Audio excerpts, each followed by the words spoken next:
Hello বন্ধুরা, কেমন আছেন? আজকে আমি আপনাদের দেখাবো পৃথিবীর সব পারমাণবিক বোমা যদি একসাথে পৃথিবীতে এসে পড়ে তবে কি হবে। পৃথিবীর সকল দেশই তাদের সুরক্ষার দিকে প্রাধান্য দিয়ে থাকে।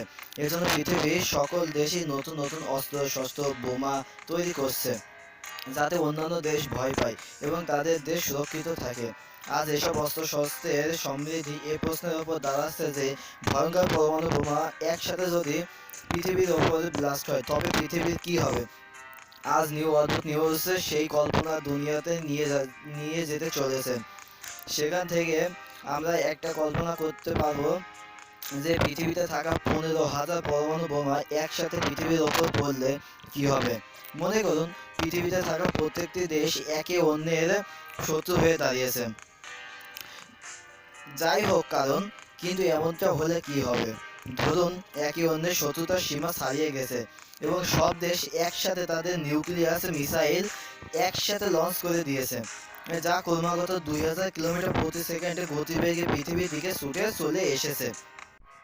প্রত্যেক চ্যানেল ক্রমাগত এ বিপদের সংবাদ দেখাতে শুরু করেছে। তাদের নাগরিকদের সুরক্ষিত জায়গায় চলে যেতে বলছে।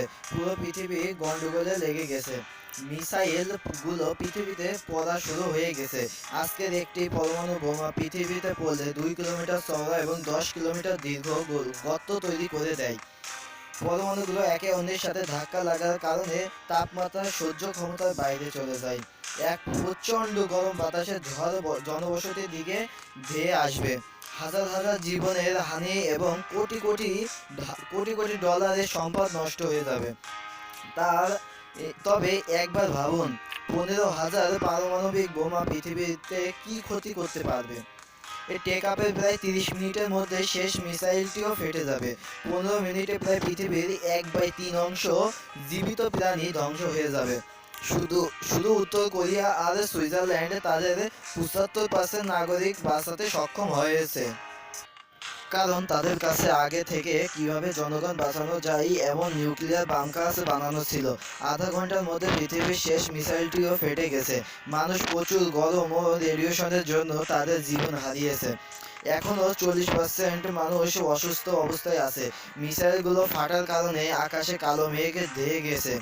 চাঁদ সূর্য কিছু দেখা যাচ্ছে না। অনেক মানুষ নিউক্লিয়ার বাংকারে যেয়ে জীবন বাঁচালেও কালো ধোঁয়ার কারণে স্যাটেলাইটের সংযোগ বিচ্ছিন্ন হয়ে গেছে। এখন আর কারোর সাথে কেউ সংযোগ করতে পারছে না। 24 ঘন্টার মধ্যে পৃথিবীর 70 থেকে 80% জীব মারা গিয়েছে। সুন্দর পৃথিবীকে কালো ধোঁয়া গ্রাস করে নিয়েছে। এই ঘটনাকে নিউক্লিয়ার উইল্টার নাম দেওয়া হয়েছে। এরপর মহাকাশে থাকা মহাকাশযানগুলো খসে খসে পড়ছে। এ কালো ধোঁয়া পরবর্তী 500 বছর পর্যন্ত থাকবে। পৃথিবীর তাপমাত্রা 0 ডিগ্রি সেলসিয়াসে পৌঁছে যাবে। ধীরে ধীরে সমুদ্রের পানি বরফে পরিণত হতে থাকবে। সমুদ্রে থাকা প্রাণীগুলো অক্সিজেন শূন্যতায় মারা যাবে। বাম কাছে থাকা মানুষগুলো অক্সিজেন ধীরে ধীরে শেষ হয়ে যাবে এবং তারাও ধীরে ধীরে মারা যাবে। বেঁচে যাওয়া গাছপালাগুলোও সূর্যের অভাবে মারা যাবে। এটাকে 5 বছর পরে শুধু ব্যাকটেরিয়া এবং ভাইরাসের মধ্যে জীবন থাকবে। 500 বছর পর অ্যাকশন যখন চলে যাবে তখন পৃথিবীতে আবারও কিরণ আসবে এবং সূর্যের কিরণ ধীরে ধীরে পৃথিবীকে আবার কয়েক হাজার বছর পিছনে নিয়ে আসবে।